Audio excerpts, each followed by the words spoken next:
Good morning. We should be grateful to the globalists. We should thank them for political correctness. Yeah, this wonderful thing. No, it's a mental disorder. It's a sickness. It's this mass psychosis spreading through Western societies. I was reading about Australia. I was reading this article by a footballer. His name is MELBOURNE, and he's from Sudan, living in Australia. And he says he's furious and in total disbelief because police and government officials say there are no Sudanese gangs in Melbourne. Yeah. You know, and then the citizens have to deal with it. This political correctness. Political correctness makes it impossible to make tough decisions. It does. And then the citizens have to handle it, like they do right now. There are protests in Australia, in Melbourne.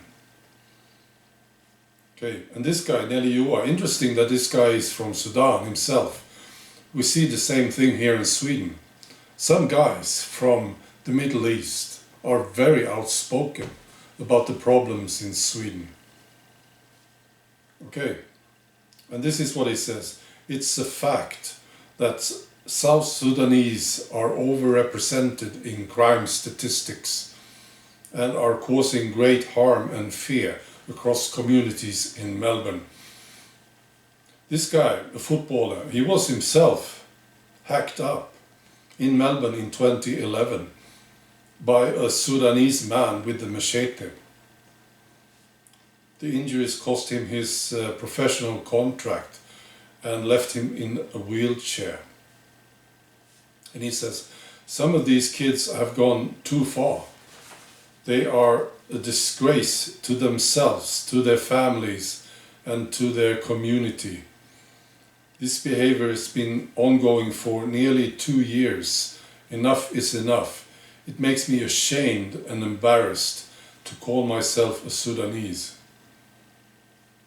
And here's examples. There's this area in the west of Melbourne that has turned into a no-go zone by a youth group calling themselves Menace to Society. How nice.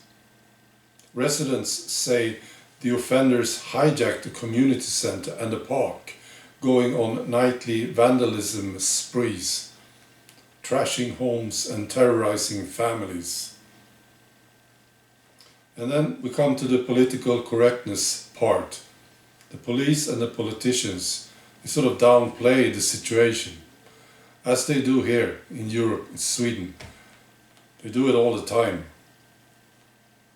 The former PM, Malcolm Turnbull, he spoke out about the violence in Victoria. He says he was blaming it solely on the Labour government in this area. This is typical. Yeah. And he says, I'm very concerned at the growing gang violence and lawlessness in Victoria, and particularly in Melbourne, he said. This is so typical. Bullshit. These assholes. And there was this clown leader in Victoria, his name is Patton. I suppose he's a Labour guy. He says, we continue to work with the African community to try and address the root causes, which isn't just a policing issue. I have to laugh.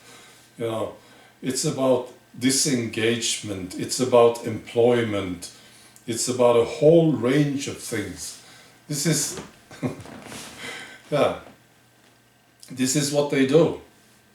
They are politically correct, they are sick, and the citizens have to deal with it. All right, that's it. Bye.